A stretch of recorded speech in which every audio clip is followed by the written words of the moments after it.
Welcome. High and empowered. We're on early. So if you expected us today at 12, no. We're impatient. We are excited. We are enthralled, enthused. I I have a lot of excitement for the day. Look, this morning the sunrise was breathtaking. Colors that I could not even recreate. And doing a video this morning, I did a quick video this morning while I was walking and I saw the colors of the sky. It didn't look the same. It didn't translate the same in the video as what I was looking at. And I'm like, there's nothing like living in the now, living in that moment, living in that second where you suck it all in. So today, I want to jump right into this, because I can talk forever. We have Ray. We have Ray from Dualistic Unity. We are going to be asking serious questions, serious answers, big decisions, big answers. Really, that's part of the show today, because that's where my mindset was started. Because we're going to talk big decisions, big things happen from big decisions and big happenings. But today, we're really discussing more sudden life altering moments, how they restructure one's life, how they could push us to that new,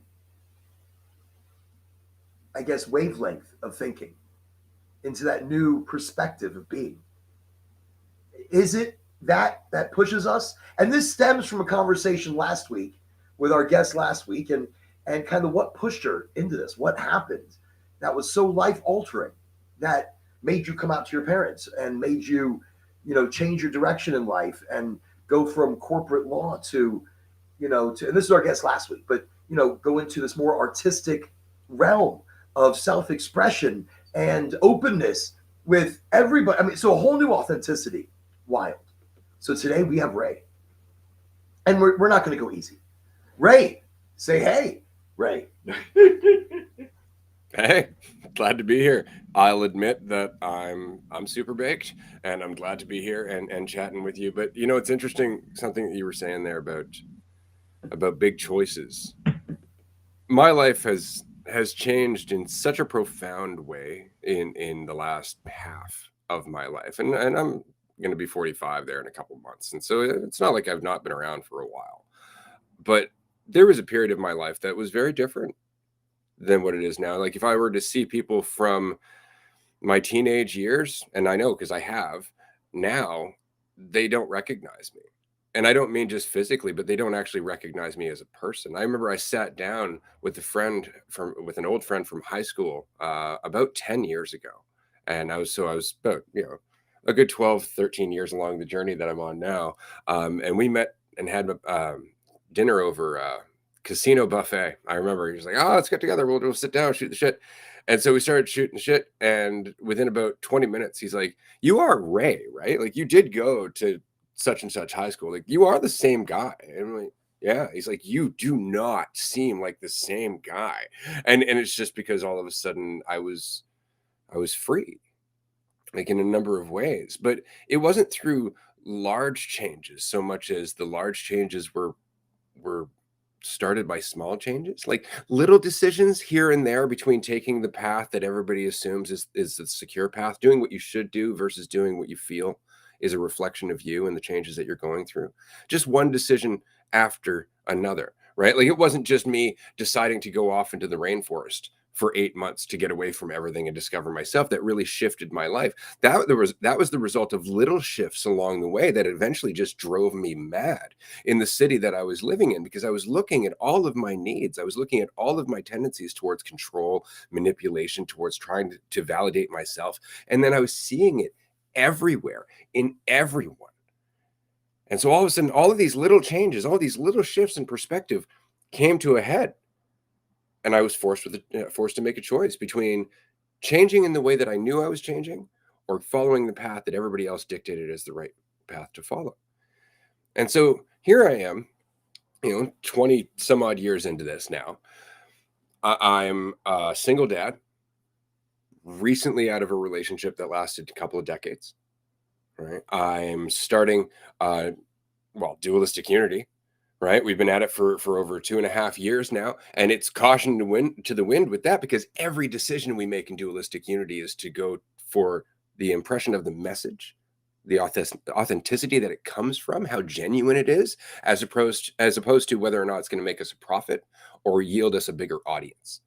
And so every little decision between authenticity and being myself versus being the person that I think should be according to what society dictates has led to massive changes, has led to moments where it was just all the little changes suddenly shift, and you're left with a choice to continue being yourself and let fucking the chips fall or not.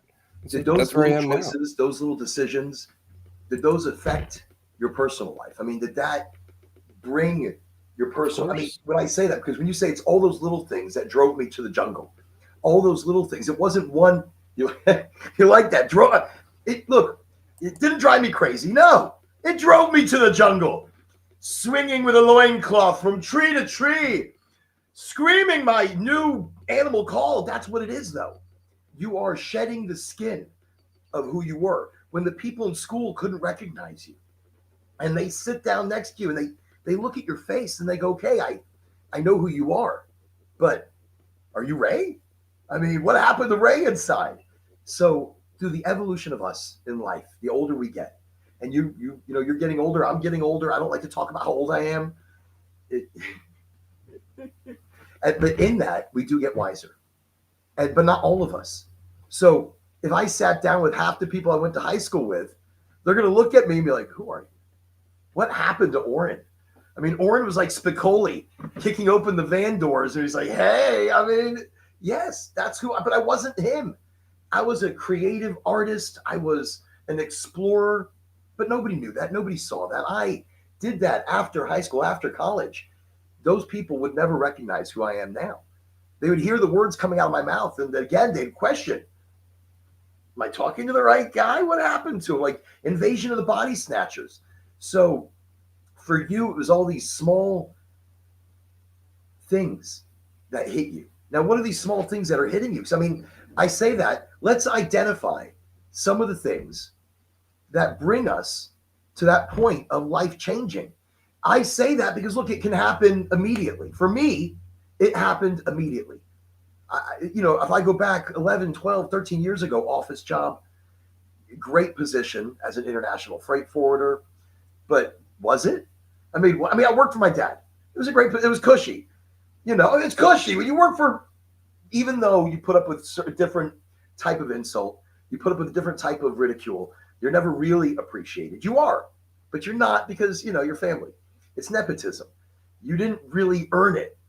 And I didn't earn any of the shit I had. And then mom died. And I saw life for the first time ever. And it was in those last conversations with her, in that clarity that she saw and I still couldn't see. And she told me about trips we're going to take and how life would never be the same because we have to live it differently. We have to see it differently. So for me, it was a sudden change. For you, you said it was a bunch of little things. So one of those little things that we can identify are catalysts of change, catalysts of seeing, because you're right, even good and bad leads to that catalyst of change. I wish it was more good. This is a really good question, and because you asked it, of course, so credit to you. But it's interesting because while I'm saying that it's a bunch of little changes, that wasn't necessarily the case for the early part of my life. Like, so the example that you just gave of basically having the rug ripped out from under you and having to reassess everything. All of a sudden, there's a huge shift in your life and you have to reassess everything from the ground floor. That happened to me pretty much for the entire first 2 decades of my life. I've not had a family in the traditional sense. I spent most of my life being moved around. I've always been isolated. I've always been alone. I've never had that support structure. I've never had a home. I've never had a history that was rooted. Like everybody's got that hometown, those hometown friends they grew up with. I don't have that, right? I never had that. I don't have parents in the traditional sense. I have nobody. Okay. And I didn't for the first 2 decades of my life. So just over and over again, I tried to reach for something. I tried to attach to something. I tried to be something. I tried to invest in something as a strategy. I tried to, connect with people in a way that I thought was meaningful, all that stuff. And it all just fucking turned to ash. All of it. And so eventually, what came from that after being suicidal for many years was the recognition of what was happening, which wasn't the fact that the change was fucking me up, but my resistance to it. It was my need. It was my need that was fucking me up. And so the little changes that happened after that were me recognizing that need before they led me to a fucking conflict. Before the rug could be pulled out from underneath me, I recognized I didn't need to invest in that fucking rug or even stand on it. Right. And that was the little choices, one at a time. Oh shit, this is coming from need to feel certain, need to feel secure, need to feel valid, need to feel fucking, valuable. Need to feel like I know what's going to happen next. Need to know what it means about me. And those are the choices. But you said something right there that is so important. I need to know what's happening next. And in the destruction of one's mind, body goes, mentality goes, your reasoning goes. And I say that because you want to know what's happening next. Look, I can relate to so many different things in so many different ways. Life has not been overly, it has and it hasn't. Where it's given, it's taken. And sometimes it's taken so much and so much more and continues to take. And you question, is this what I'm supposed to be going through? It is, you're right. But then you start weighing and judging yourself. And again, it comes back all to knowing what's happening next. You want to be in control of, and I do. Now, I tell people you are in control of your day. You're in control of your week, your month, your year, your life. You create all of it. But in that, are we forcing our creation of it so much? Are we forcing that fact? Are we forcing the control of something within the creation of it? Instead of letting it happen, letting it be, letting it. And how do you know? Right? And how do you know? Because we're biased. This is why I said, to me, the first and biggest thing was the need, was recognizing I was needy, recognizing I was looking for that control, recognizing that, everything that I wanted was a cessation of my suffering and fear. Right? I just wanted to know. I wanted to be less uncertain. Right? And that was pretty much it. And now I don't want to know. I don't want to know. And the reason I don't want to know is because nothing I could have ever projected into the future would have been this. Ever. Right? And this is far better than anything I could have fabricated. As a young man trying to dream of an ideal life, it wouldn't have been this. I would not have imagined this would have been as fulfilling as it is. I would have been thinking about fucking parties. What? Elaborate. No, elaborate. Tell me. I want to know what you wanted to be. But this is it. Like, I didn't know. I just wanted everybody to look at me in a certain way, and I wanted to have a certain amount of comfort, and I didn't want to have any more suffering, and I didn't want to have any more uncertainty. And it was all of that stuff. And because of that, because there was this fixation on it, because that's all I had experienced was the opposite. Because of my fixation on it, oddly enough, is that the fixation on that one side creates the lack that then drives you to want that other side even more. And that was the point, is to eventually recognize, like, fuck, I can't even see what I'm doing because I'm needy. So I need to look at the need. I have to look at where I'm needy and be honest about it. And that's self-honesty. And that self-honesty is something that you can't pass on to others. You can't teach others. You can't force them to do it. They can't do it because they should do it. Right? It's something that has to come with those early morning hours where you're looking at yourself and going, I'm judging myself.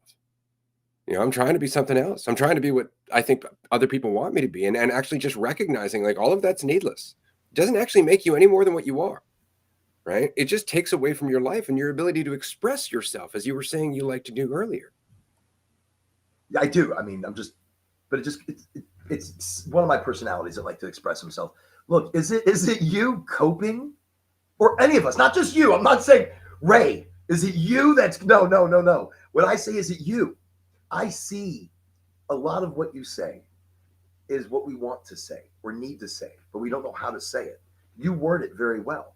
You have a very eloquent way of putting things together.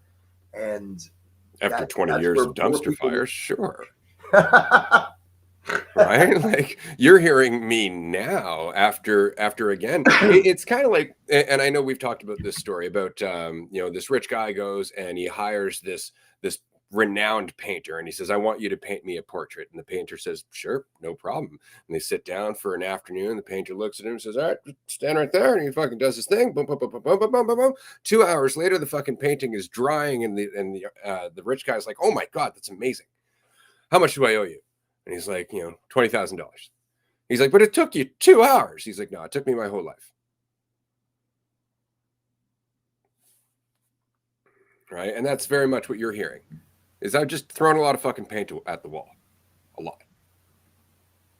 Well, I mean, no, and that's so in that, when we are feeling needy, when we are feeling that we have to push and make that drive, to succeed, to be, is that maybe our way of coping with the loss? The loss of, like, look, you were in a relationship for many years. And were you married? Sort of. Like a common, okay. But you separate. I have particular views on marriage. To me, marriage is always something of today. Look, I was an anti-marriage person, and I was just about the union of life, because you don't need a piece of paper to tell two people that they are together in a unified way. You just see it, you feel it. It's a vibe, it's an energy, it's fantastic when it's working. And then shit shifts, things happen, things change. So I understand. Okay, no, that's a good question. Okay, so this goes kind of back to the next thing. Okay, a big part of need is preference.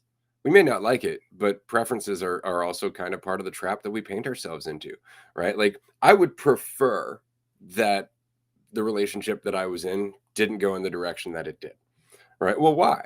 Well, because this sucks, like, there's a bunch of stuff to deal with in doing this. But the question is, why does it suck? Outside of my resistance to it, outside of me thinking it shouldn't be happening, that, what I think should be happening is better, outside of any of this need to assume I fucking know again, or that I should have control, what's the issue with the way things have gone? What's the issue? Outside of my preferences, outside of my assumptions and my needs, what is the issue? There is none. And when I actually get out of the way and recognize what's happening, I recognize that relationships should change according to the individuals within it. This idea that they should always be together, that idea is based on the idea of a relationship. But a relationship's not a concept. It's something that happens when two people come together. It's not like all of a sudden you've walked into a room called relationship, right? We forget that it's not actually a thing. It's a reflection of who we are. And if we're changing, then maybe they shouldn't last that whole time. But that's different than my need to think they should, and what it means about me. Just be funny. You sound single. And delightfully. You sound like a single. I mean, no, but in that, look, I'm going through a multitude. Look, so you said it's a whole lifetime that you dealt with all these small changes, all these small happenings, all these I'll call them BBs of life, just pop, pop, pop, pop, pop, popping along the way over 20 years. I have experienced most of these changes over the last, we'll say 10 years of pain, of suffering, of immediate torment and degradation of oneself and change. My God, sir, change. And then the internet came by, and there's frigging, we changed the way we approached people. Look, I was a DJ, and I was popular where I was, and I thought that was the epitaph, the thing. I reached the ceiling of where I'm going, and then the internet came around, and it's like, no, I have new ceilings I can go to. And then I realized none of it matters. Holy shit. And so in those changes, you went through them so many, so long. And I went through many of the same, very close. Where I lost parents, you didn't have parents, and it's wild. So how do you cope? What is your coping? I mean, Okay, so how do that's a you? great question. I like this because I don't like the idea of coping, because that just assumes that all I'm going to do is continue to go through the same problem, right? Like if I'm coping with it, it's something I'm saddled with. But what I'm dealing with isn't actually what's happening. It's my resistance to it. It's my judgment of it. That's what I'm trying to cope with. But if I'm trying to cope with my own resistance, why not just get rid of the resistance? Why not just look at why I have that resistance? Because then I'm not coping. I'm fucking dealing. I'm accepting it. Like everything that's happening right now with my ex, for example, none of it's pleasant. I have a teenage daughter that's going through the middle of this, right? So regardless of how well we might manage to work together in a co-parenting way, regardless of any of the things that might appear on the surface, there is still shit that we're going through. And when I sit at home at night by myself, when my daughter's gone to her mom's place, it's not like all of a sudden those thoughts of my life don't come up and I start going like, oh, the marriage could have went this way. And, I wish my daughter could have experienced this and so on and so forth. It's not like that's not there. And immediately the emotional rush that goes with that of I fucked up, right? But all of that is coming back to this idea of me and a right path for me and everyone else. And if only I had control, we'd all be doing better. Like all of a sudden it wipes out all of their own choices to fucking deal with their life in one way or another. Right? I don't have control. My ideal isn't the ideal. It just feels that way because I want something to look to. So I can judge myself and have justification to do so. But the ideal is fictitious. It exists only by virtue of my desire to judge myself. That's it.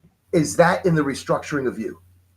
So in the restructuring of Ray, because I'm on a journey and I'm very open. I want people to know I am on a journey of finding my authenticity, I know my purpose, but it redefines itself in so many strange ways all the time because the purpose is the same, but on my comfort of life, my lack of stress and thought towards having to find my support to be able to bring support.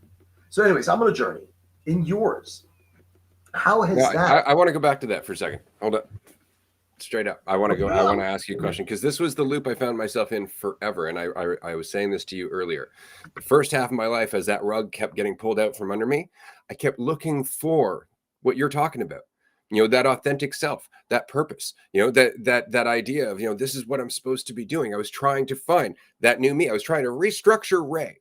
And I did so in so many ways that eventually there was nothing left for me except death.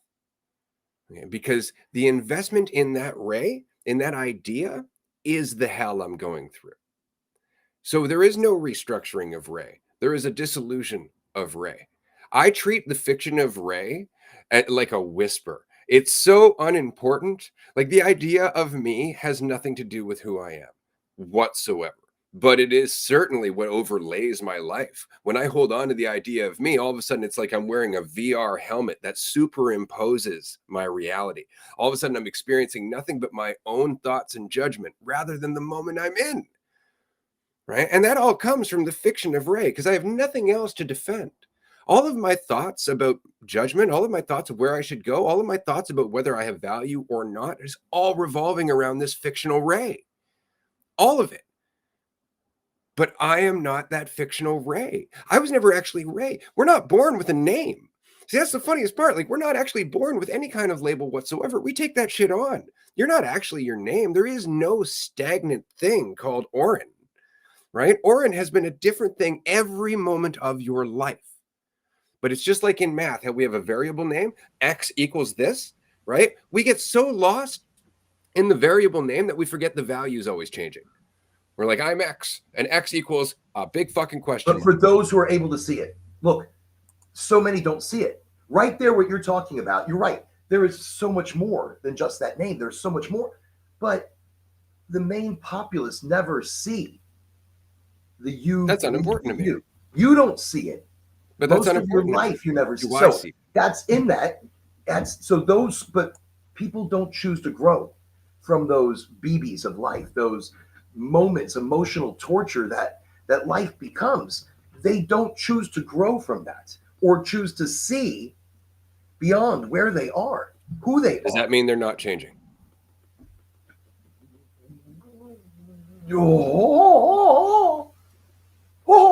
Maybe. I don't know, because Change is I've constant. I've seen the evolution of some people, having gone through some of the craziest parts of life, and they've never changed. Oh, no, Ideology. no, you don't see that change because you're looking at your idea of them in the same way that they're looking at their idea of Oren. But my idea of them is so small, so limited, so fleeting. I have no idea of them. I have no. Apparently you do. You're assuming they're Well, not changing. it's within my thought of that. I So say that because it's I almost feel like it's a generational thing. you say that because you are on a trajectory that you assume everybody else should be on. I mean, no, not purposely. I mean, what am I No, but because it subconsciously feels so projecting? good to you, because it feels so good to you to be more yourself, you make the assumption that everybody else should be more themselves, right? But if it wasn't for half the assholes you've met in your life, you wouldn't be inspired not to be one. But then fight not to be one. No, just Look, to recognize that you could be one and choose not to be. oh no! I'm not saying I'm not. It's like where you're saying I'm not positive. I'm enthusiastic, and I find that more these days 100% correct. I am programmed in the thought process of saying I'm positive all the time. And that positivity, or my false positivity, helps push me through the hardest parts of my day. But it also helps me process the hardest parts of my day and use that as knowledge, use that as history. The history that I can pull from, not history that I become. So I choose to see those moments of distress, those moments of chaos, and I learn from them because of my enthusiastic nature. And yes, I lean very heavily on my love of cannabis. I don't need it. I want it. I want it so I can assimilate life, or assimilate those emotional moments to be able to use them later. I want to grow. I always find that assumption funny that, cannabis is going to make this shit easier on you. It's like, no. If you're being self-honest and you're actually looking at your shit and you're smoking cannabis, welcome to hell. And it's just because you're going to go through so much shit because you're not speeding past it.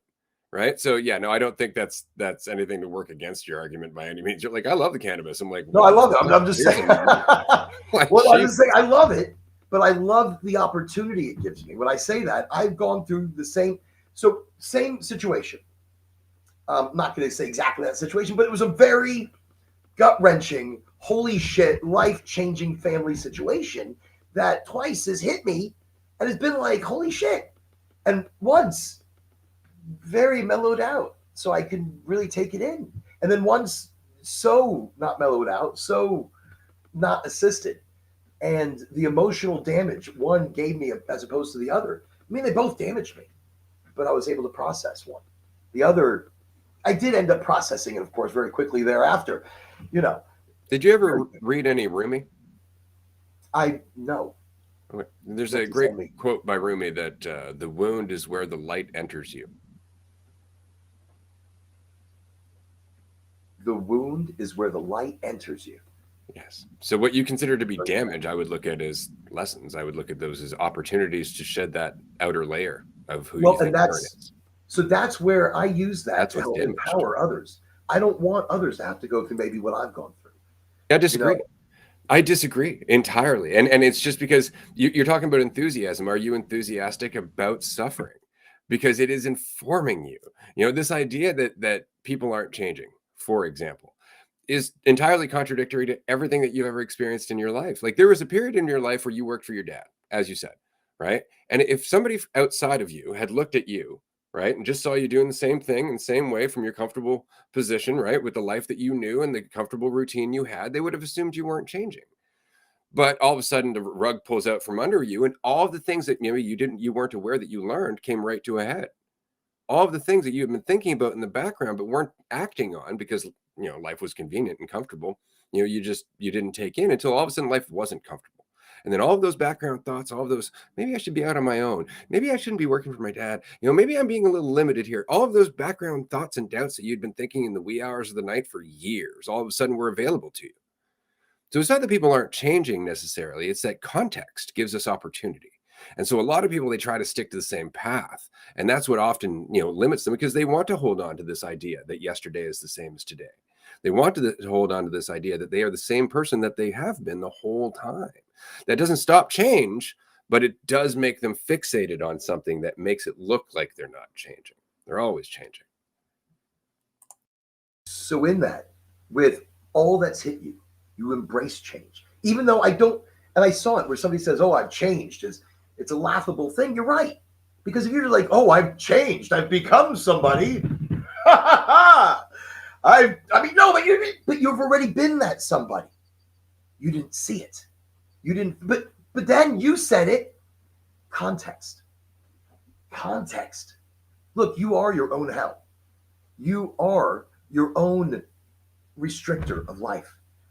And so it's context in you being in your own hell. It's amazing what you said right there. I love that. Look, that right there, because I was going to ask, look, how are you embracing change? And in that, you led right into it. So you're embracing it because you understand its context. You understand that you're going to put yourself in your own personal hell. And so when I talk positivity, I try not to say positivity now. Instead, it's enthusiasm for life, because I have noticed you have not necessarily changed my mind. You've helped shape it to understand it and define it a little bit better, because I'm not always positive. I will tell people to go play with traffic, but very happily, very excited, full of glee. I mean, not that I want them to get hit by a car, even though I think that's 5 points. But they shouldn't be going to play with traffic anyways. That's just silly. So don't just go play with traffic. That being said, I may not be positive, but I am very enthusiastic of as the sun rises, as the sun sets, as the sun goes down. I'm very enthusiastic for the day and the possibilities that are capable because of the you, that are capable of anything, by not letting life create your own hell. So positivity, I always tell people, you create your day. You're right. So you said in the beginning, we shouldn't be creating, or we shouldn't be manifesting it necessarily. Not because deliberately. Then we're wanting to know what's happening next. We're wanting to know what's next. So without manifesting it, without creating it, because that's what you're doing, you create it, you manifest it. Just letting you know. How do we bring about that change, that embracing of our change, that encouragement and hope, that not the immediate change of one, but the immediate seeing of who that person is?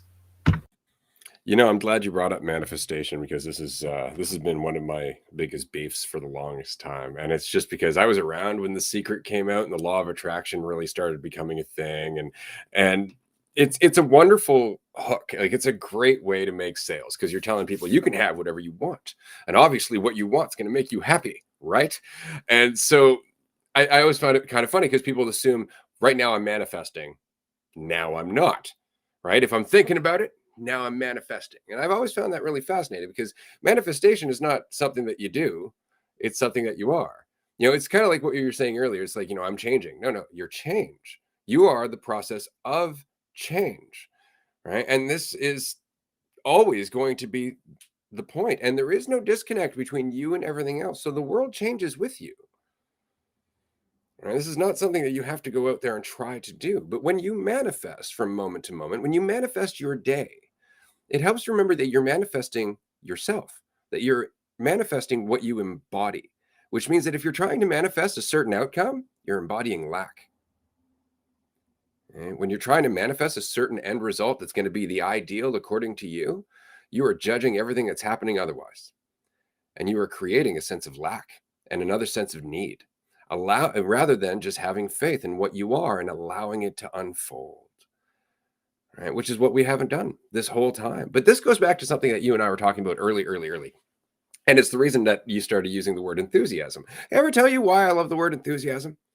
It's the very same reason I don't believe in the fiction of Ray. Because without the fiction of Ray, I am just an extension of everything. And that is obvious. Without this idea that I am me, this idea of me separate from everything else, there's no division.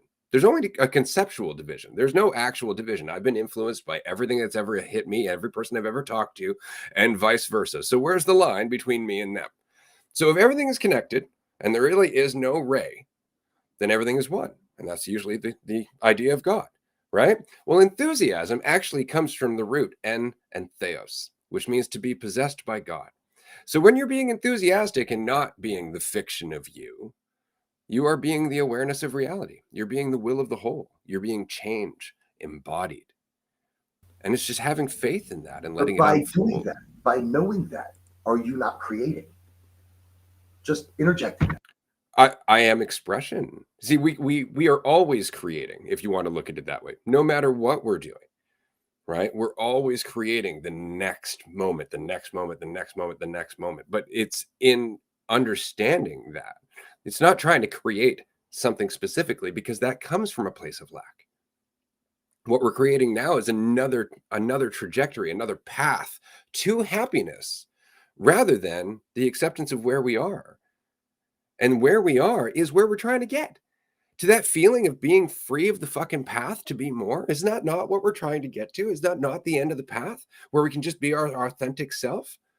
That authentic self has no path. So the encouragement that you're looking for, the authenticity that you are looking for, does not require anybody. And it doesn't even require you. In that, I mean, from what I'm understanding, it just is. Yeah, and you are as soon as I get out of the way. What it is. As soon as I get out of the way, that's it. And this is why all religions and spiritual paths talk about two things: faith and humility. They're both the same thing. Stop thinking about yourself. Stop trying to be in control, right? And all of a sudden, everything becomes fucking clear, because you are a part of everything as it happens. And all of your preferences and all of your assumptions and all of that are just for your own benefit. You're doing it and you're creating your own illusionary world over top. This is why it's so nice to sit in the morning and watch the sunset, because what are you not doing? You're not thinking about yourself. You're not thinking about yourself. You're not thinking about the trajectory. You're not thinking that you have to go anywhere else. And so for that very, very rare little moment, you let go of the path and you experience the end of the fucking path. And then you go back and you start talking about it like it was the path. So look, it's deep. It takes a lot to assimilate that. It takes a lot but when I say it takes a lot to understand that, just practice. It's those little changes, right? It's those little changes. It's when you go out into the rest of your day today, and when you see somebody and you think to yourself, I know what they're going through, or I know what this means about me. If you have an interaction or somebody argues with you or something doesn't go the right way, immediately you take it, you put it on yourself. As soon as you do that, you go, I'm fucking looking at the fiction again. Because it makes me feel like I know what's going on and I know who I am and I know what this means. But that's the fucking hole we keep digging. We don't know. We don't know. And when we accept we don't know, we pay attention. And when we pay attention, everything works out, because our intelligence is actually at play. So but how can we pay attention if we're in fiction? All right. So I'm glad you said that. You actually led me right. So it's the fictional character that we're creating right there. So it's our acceptance of that fictional character, or our acceptance of releasing that fictional character, but not intentionally doing it. But doing it in the sense of point.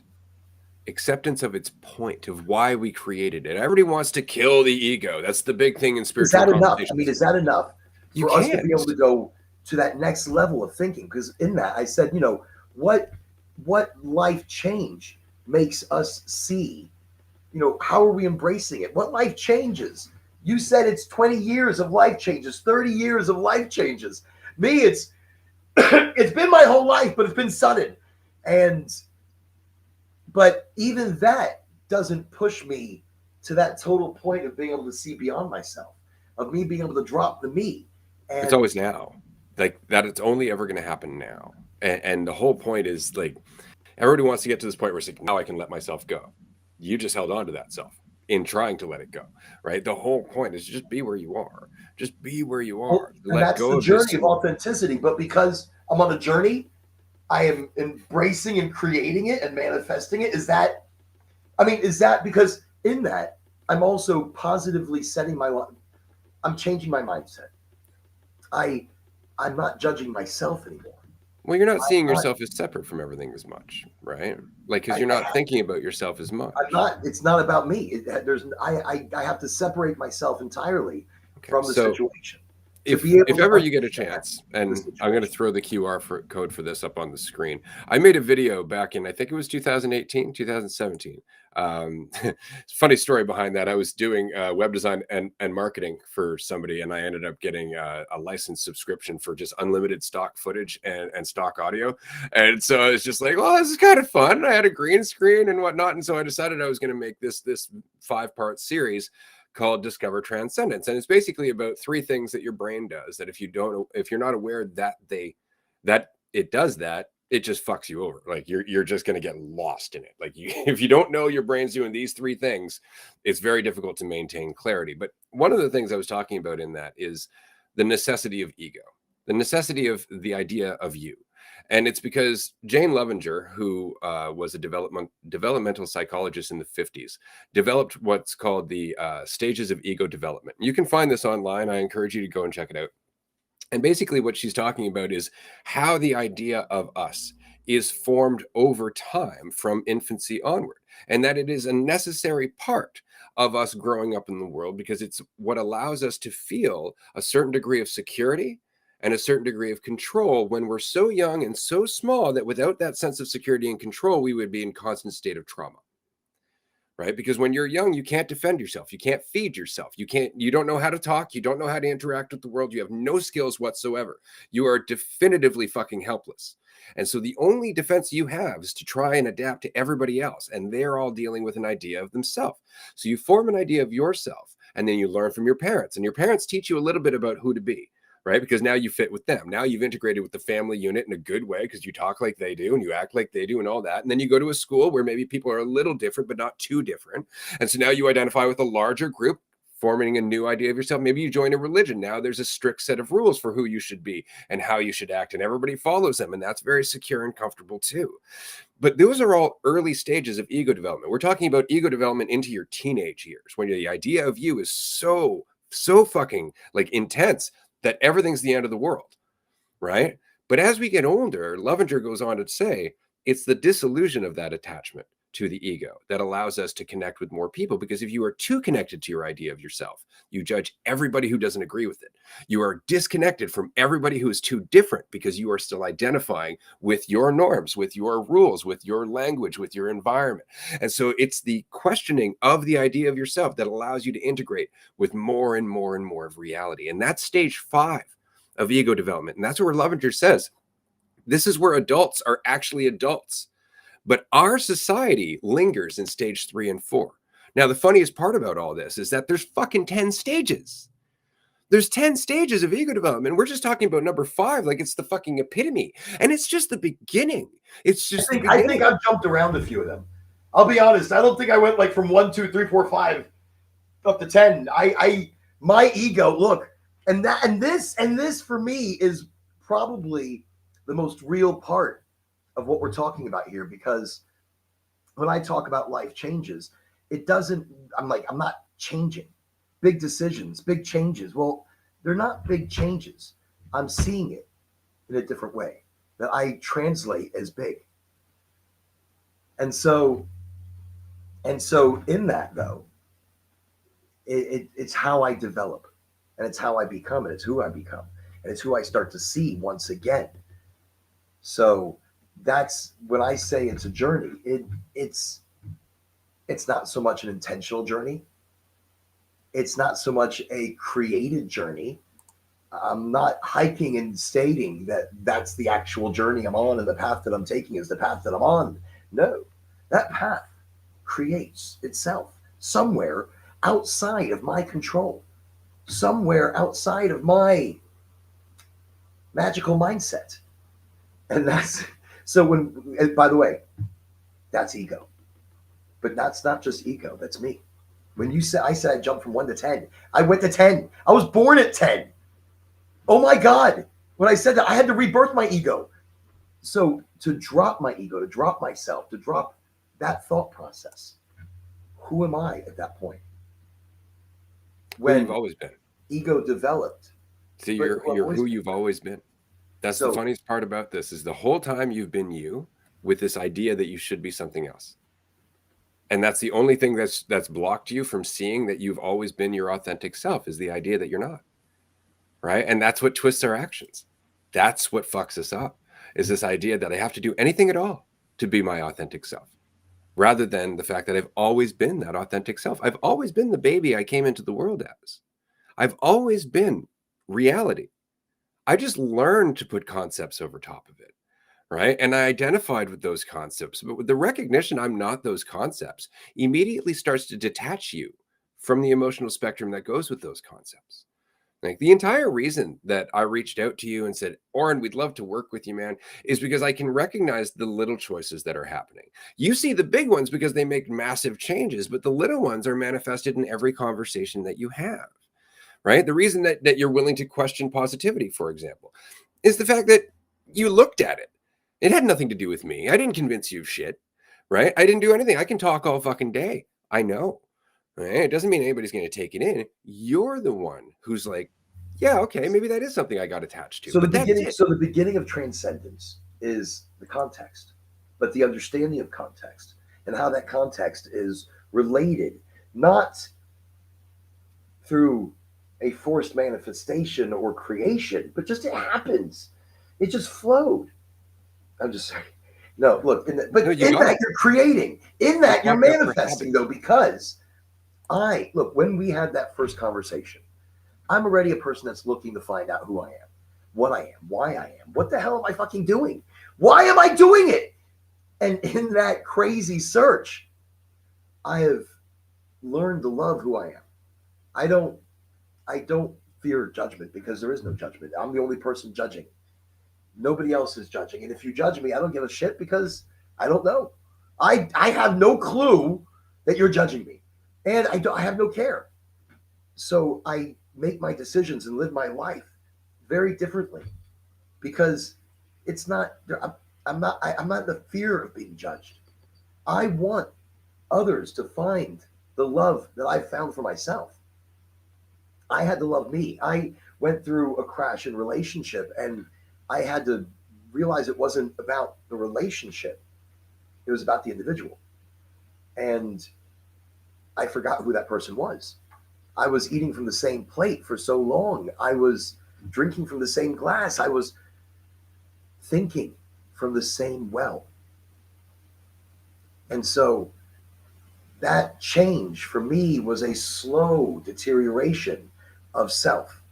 But in that, it helped me let go of the ego.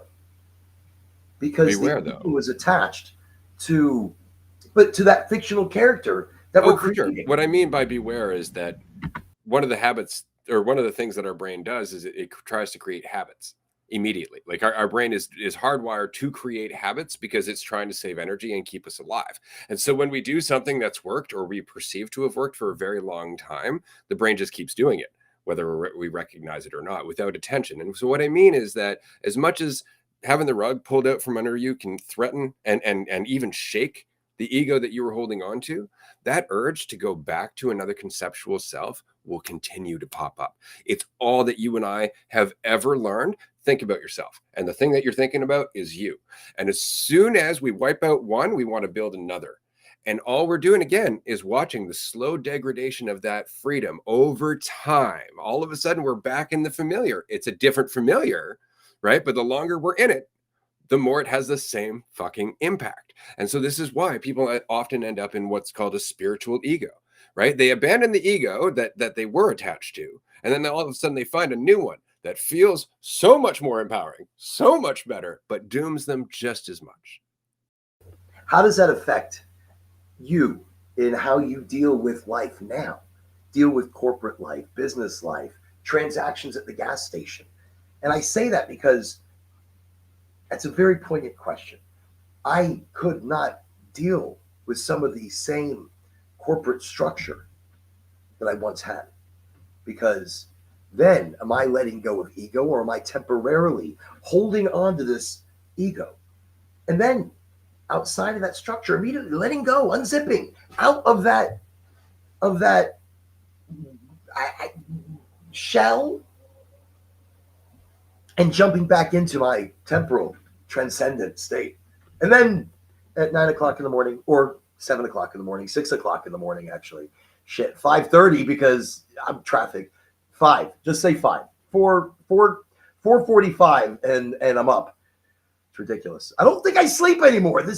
Whatever. And then you put that shell back on, and you get back into your car that's shaped like a box, and you drive in a box, and you go to work and work in a box. Or even if you're outside of that box, you're still buzzing within circuitry of that box.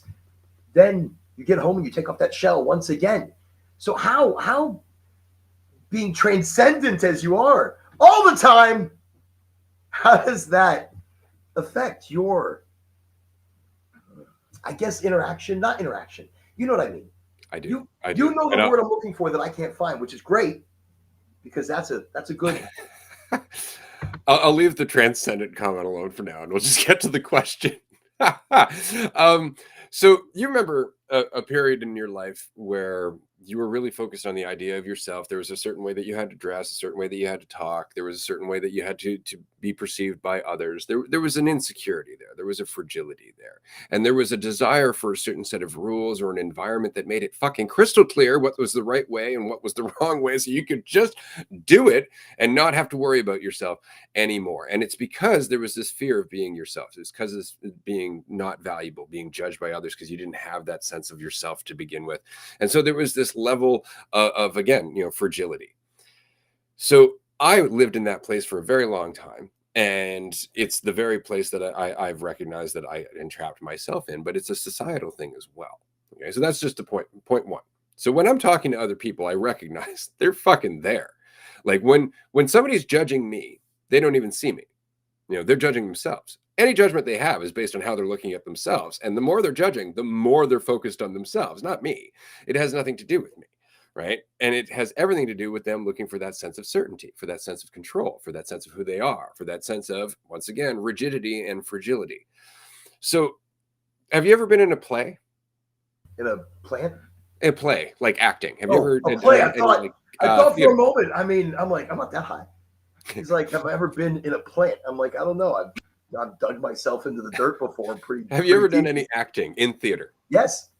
Okay. Actually, I've done quite a lot. I mean, everywhere from extras, but some of my fun stuff was some of the, like Dark of the Moon, and these are all plays. Okay. The point is that when you go into a performance with other people, there is an agreement as to the part everybody's going to play. And if you were to suddenly go in there and not play that part, everybody would be put off. Everybody would be like, what the fuck is happening, right? Same is true for corporate life or any job whatsoever. And so you worded it as a shell, but that implies that you need protection.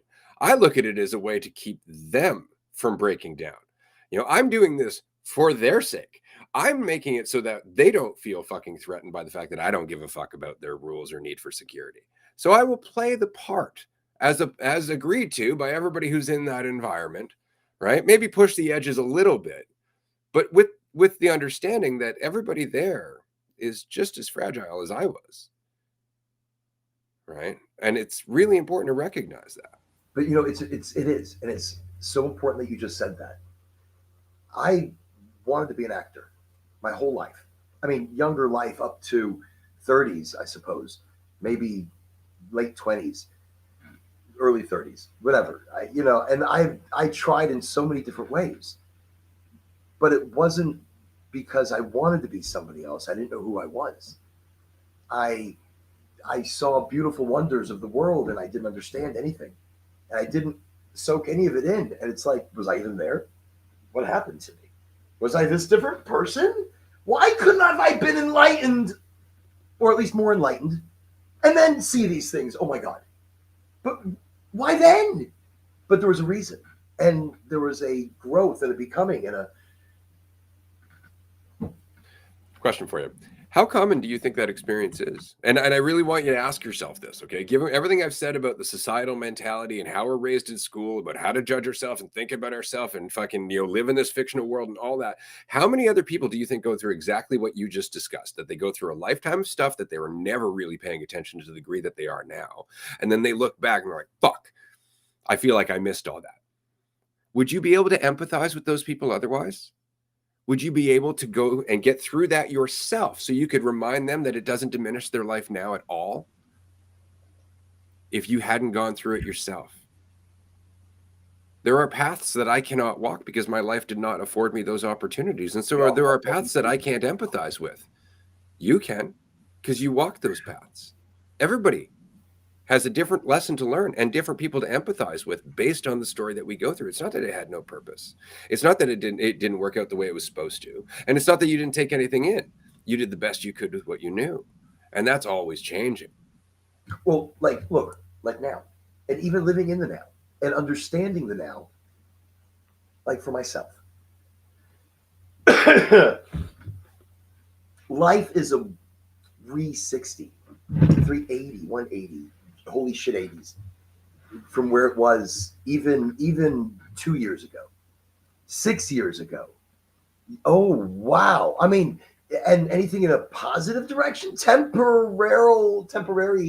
positive directions. And then because I wasn't being my true authentic self, and I wasn't leading, I mean, I was leading a good life but not authentic. I was leading something that I was trying to help others without helping myself, without seeing myself, and understanding that I need to continue that journey without creating that journey, but doing things within that path better for me. Beware the urge to look back and judge yourself for your lack of authenticity back then, because this is why I was saying, like, the stages of ego development, it's not just an individual thing, it's a collective thing. It really is. Like, you were raised in an environment that lingers at a certain level of judgmentalism. You were raised in an environment that has educated you to think about that egoic self. We were raised this way, man. We have been judged and graded since grade fucking 1. We have been compared to our idea of everybody else. We've been put on a spectrum of success or failure since we fucking started. So no wonder it takes us 20, 30, 40, 50 fucking years to come to terms with it. We're surrounded by it all the time. It's not like all of a sudden the insight you're having is common. It like you're an outlier right now because everybody's fucking catching up. So how do we cope with that? And I say that, look, I'm not a fucking empath. I don't know what the fuck I am. I'm fucking nothing. I'm everything and nothing at the same time. And in my change of who I am, I'm still wanting, look, like I've been in an industry, and I was in an industry for a while where I had made it clear in my head that I'm doing this to help.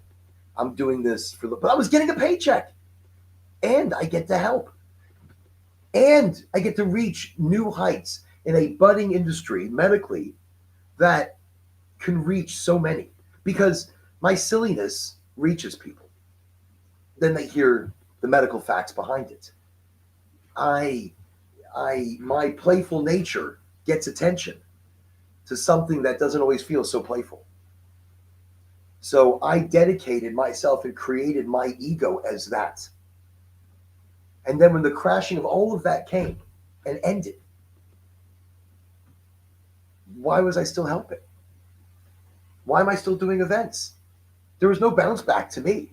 I'm not selling a product. I wasn't doing anything because I care. Well, fuck caring. That's a lot of work. I need a paycheck. I mean, I'm just throwing it out there. But is that ego? No, that's need.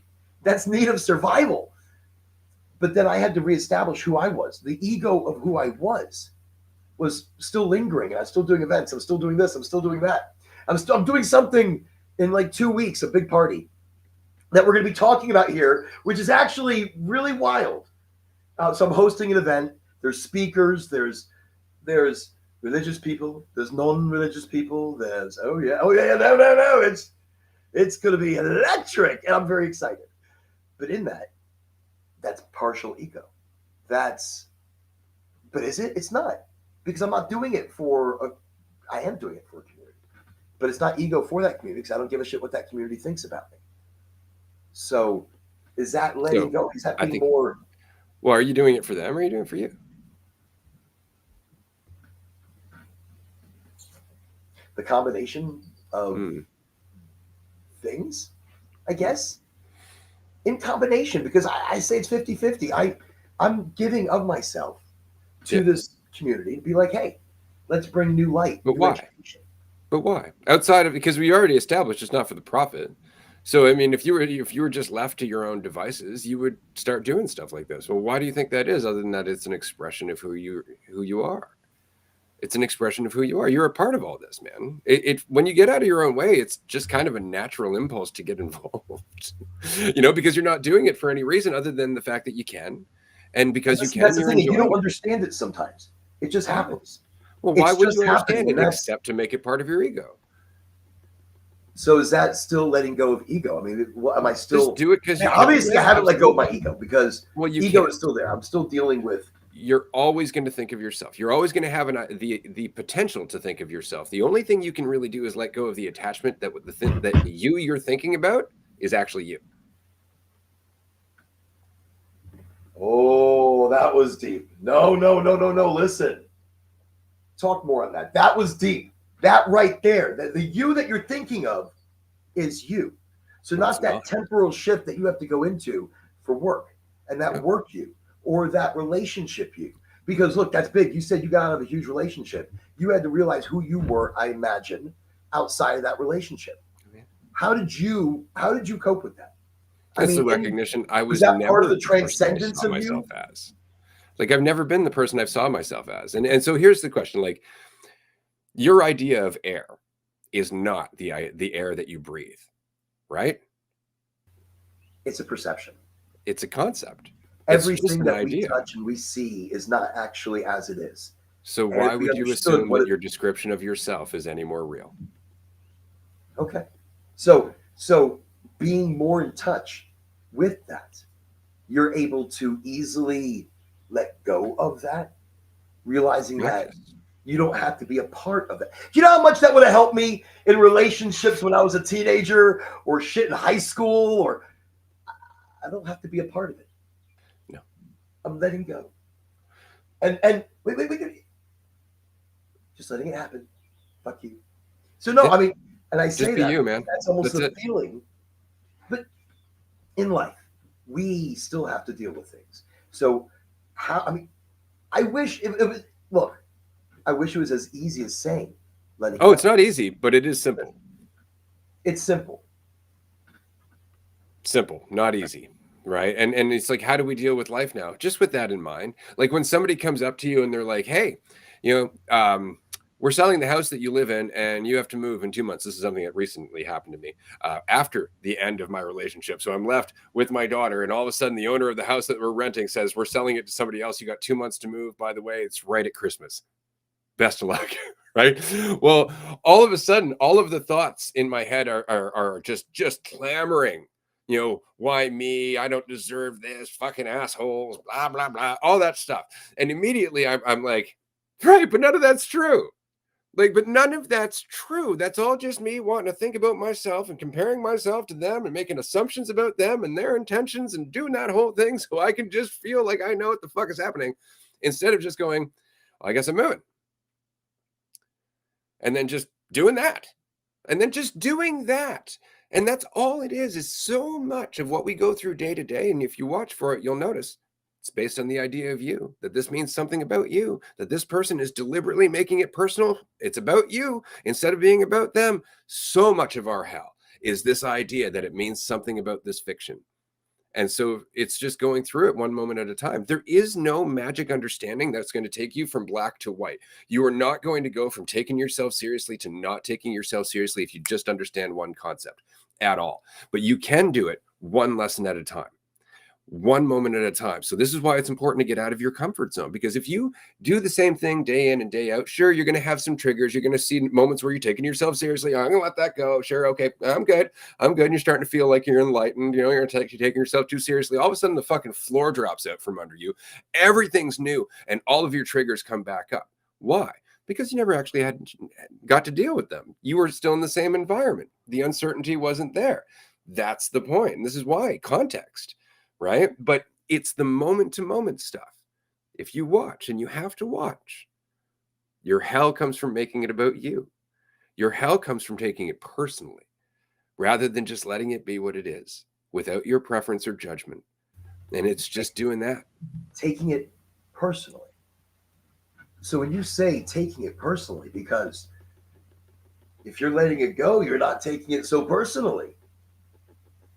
But taking it personally. So the letting go, and you're right. So you said, look, it's not just a few things we're letting go of.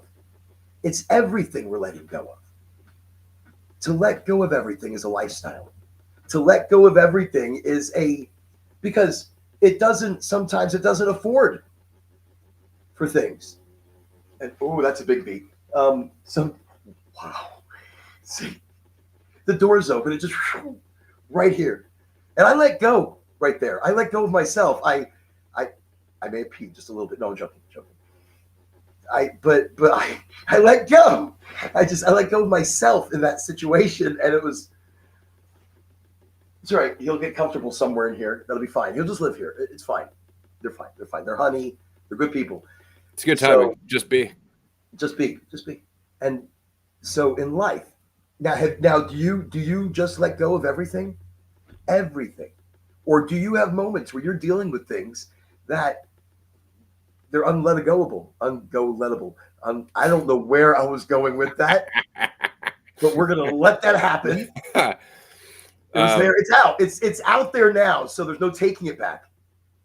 Right. Please. Are there things that are non-line crossable? Well, again, like it just comes down to the acceptance that anything that I'm going through is still just, it's just part of my brain processing. Like we tend to look at everything our brain does as being indicative of shit that we're going through, thinking that somehow if we dealt with everything, our brain would stop thinking, right? But your heart beats and your brain thinks. It's what it's meant to fucking do. The problem isn't the thinking. The problem is how seriously you take every single thought, right? You're like, oh, that on its own means something, rather than that within the context of the thought that's 30 thoughts down the fucking road makes more sense, right? We just panic because we assume everything means something about us right now instead of just letting it process, right? And so there's a great book called The Lazy Man's Guide to Enlightenment. It came out in the 70s, I think. It was written by an ex-footballer. And there's a quote in there that I love, and I quote it all the time. If you find yourself being resistant, don't resist your resistance. So if you find yourself thinking about yourself going through the shit, just let it fucking happen. Stop thinking it means something about you, right? Like, don't take it personally. It's just your brain processing stuff, right? Like right now, that bee that's flying around you, it doesn't actually have a beef with you. It's just doing what bees do, just like your brain does, right? It doesn't have a beef with you. You just take it personally. You're right. I feel like I'm a hostage right now. I'm just going to state this.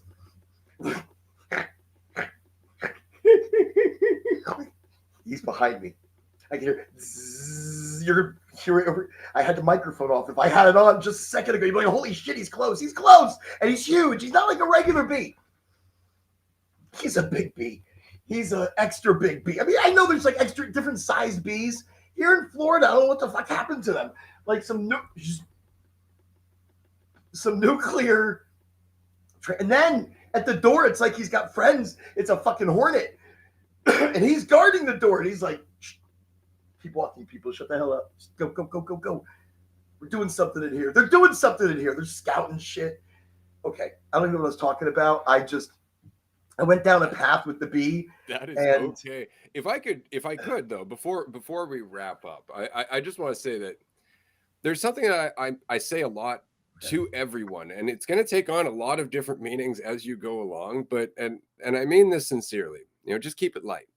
It's so very easy to look at what's going on in our head and actually start making it heavy because we're paying attention to it and we take it personally right? We look at it for what it is, and it's always something that we're afraid of that really makes it feel heavy, right? As soon as it's a thought that we don't want to look at, that's when the shit gets fucking weird, right? But So just as let soon go. as you're just let it go, just look at it and go, it's just a thought. It's just a thought. And it's informing me. It's informing me. This is why when people are like, oh, I have a lot of intrusive thoughts, the only reason they're intrusive is because you don't want to see them. That is the only reason they're intrusive, but they're informing you, right? They're teaching you things. And it's just the judgment of them that makes them seem useless. Next time. I should have closed the door. Because there's other things that just recently flowed in. And it's like he's signaling people. He's like, listen, you got to come in. Check You're manifesting. I mean, so that being said, so by the way, everybody, I want to say thank you for joining us today on High and Empowered, because this is empowering. To hear really Ray's mindset. This has been, I want to say you've really focused in on some key elements of just kind of letting go. I mean, all of it came back to letting go, going through all of these milestones. And within those milestones, it was learning how to let go. But not just letting go, leaving go. I mean, having to deal with what you go or let go, but still letting it be. Now, has that fared well for you?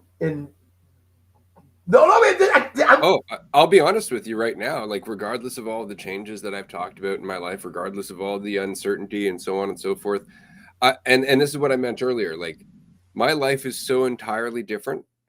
I woke up for years every morning wishing that I hadn't woke up.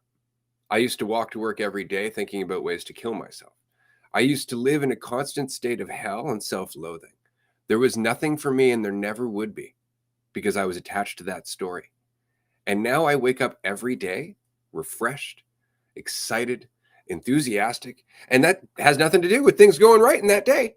I could be getting fucking evicted, as I've said, and I still wake up with the same thing because I know the weight is mine. The weight is mine. I'm just dealing with shit. That's all it is. But as soon as I think it's about me, it becomes something else entirely. And so I live in this state where I feel connected to people. I feel empathetic. I feel creative. I feel, like unlimited energy all the time. Like you said, I don't sleep a whole lot either if I don't want to, because I've got a fucking shit ton of creativity and energy all the time, right? And it's just because there's so much room left now that I've abandoned the fiction of me taking up all that room, right? And so I live very much in a state of perpetual heaven on earth. And it's just because of the lack of resistance to what I'm going through. And that's just where I am now. And every day, every week, every year, it shifts so much more. If you were to go back and look at episode 1 of the podcast, you would see a different me. And it's not that I'm saying anything differently, but it's where it's coming from. There's so much more in terms of relaxation. There's so much more in terms of fluidity. You become unattached to what you've attached to. If you unhinge, what rehinges you? And what unattaches you? I mean, it's like, what unattaches you, baby? No, it's like, really, what crawls under your skin and unattaches you from that path to enlightenment, that path to transcendence? Sir, talk to me here. I really don't like Brussels sprouts. Admittedly, Brussels sprouts, because it really is like, but this is why it's worthwhile to remember that it's not about getting rid of your ego. It's about having a fun relationship with your ego. Like I say, I don't like Brussels sprouts. I'll eat Brussels sprouts. I don't really give a shit, right? But it's a fun thing to kind of hold on to me, because why the fuck not, right? In the same way that that I'm not a huge fan of snake oil salesmen. Like I still have admittedly some irritation at people who will sell you a path to happiness just so they can benefit themselves. That shit pisses me off, right? And never be able to sell somebody something that they should be able to seek, they shouldn't ever pay for. It should become as part of you. But that still irks me. But I'm letting it go. And what I mean by that is in the same way that the reason they irk me is because I insist on seeing it as superfluous, as something that's needless. Right. But I'll tell you right now, the majority of people who ever came into me for life coaching were people who had spent tens of thousands of dollars on those assholes and finally gotten to a point where they were disillusioned enough to come back to reality. So is it that those snake oil salesmen have no purpose, right? Or is it just that I don't like it? Or do we require it on that path of understanding things? Because now on my together, path right? of life, I would never buy anything from one.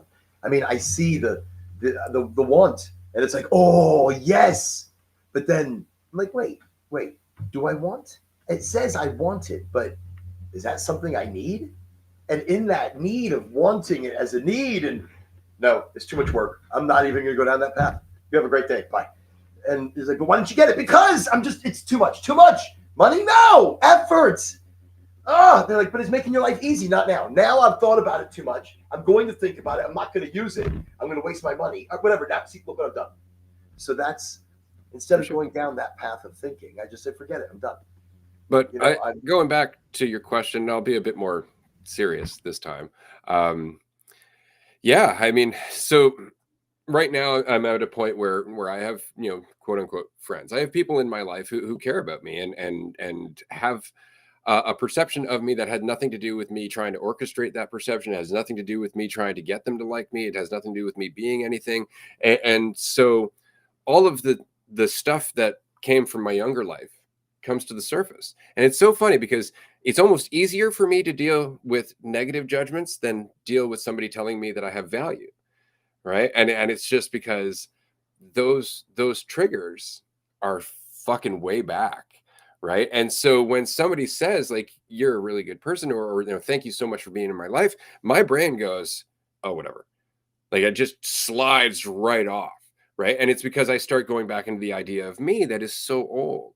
And so all relationships for me are a chance to get caught back up in this idea of myself.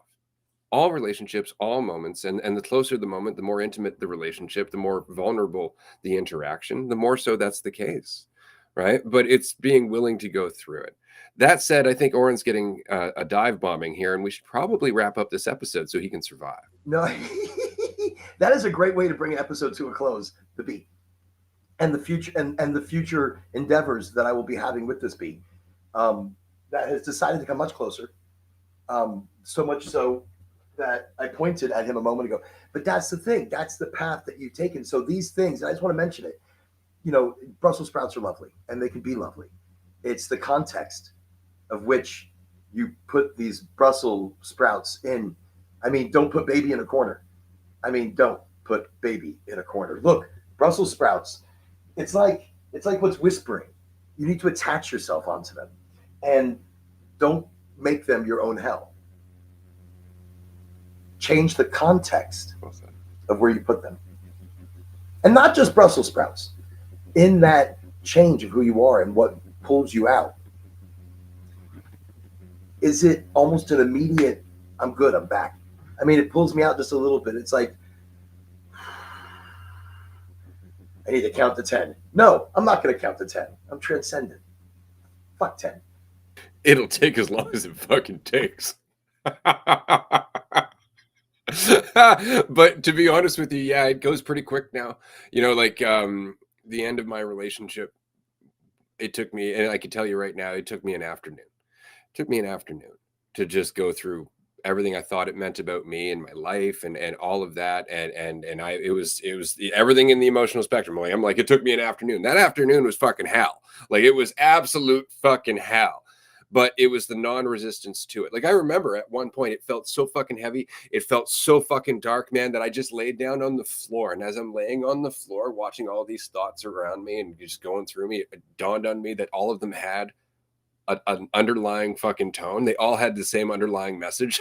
I'm fucked. And I'm like, that seems too convenient. Like that seems a little bit too fucking unanimous to be serious, right? And so just like, fuck that shit. And that was it. It was just I don't know.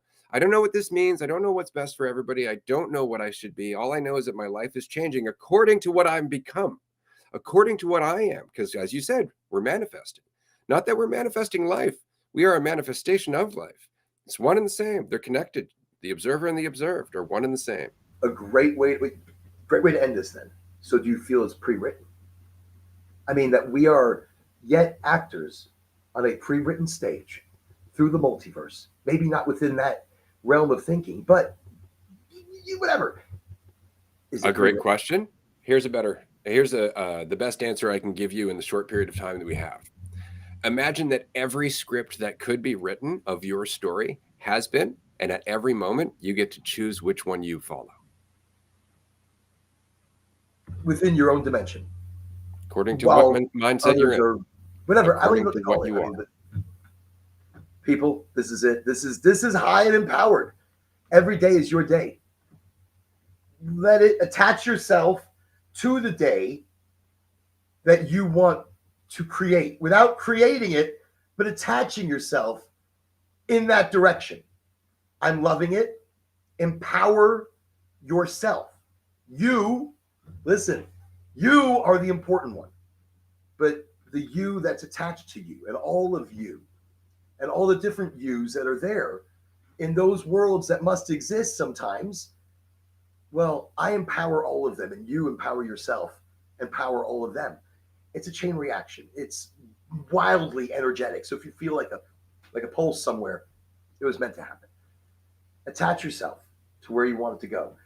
Next Wednesday, I just wanted to mention, next Wednesday, we're going to have Dr. THC of Boca Raton.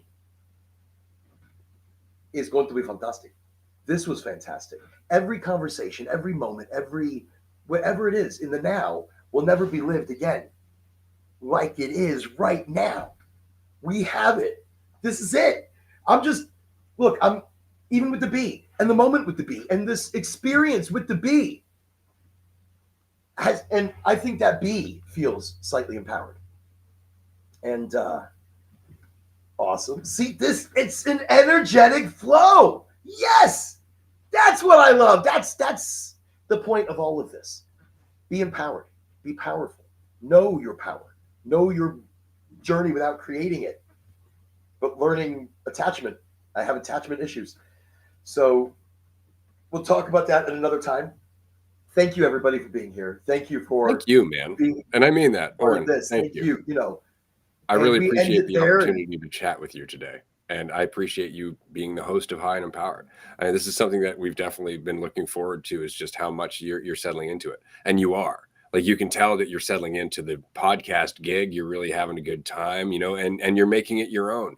So I appreciate being able to be here on the show with you. And I look forward to having you on Dualistic Unity in the very near future. And I'm unconsciously looking at you in appreciation. Heavy appreciation of these words. And thank you, everybody. Thank you. Wait. Okay. What's up? Okay. Bye. Beautiful day. Beautiful month. Beautiful year. Beautiful everything. Attach yourself to it. Bye.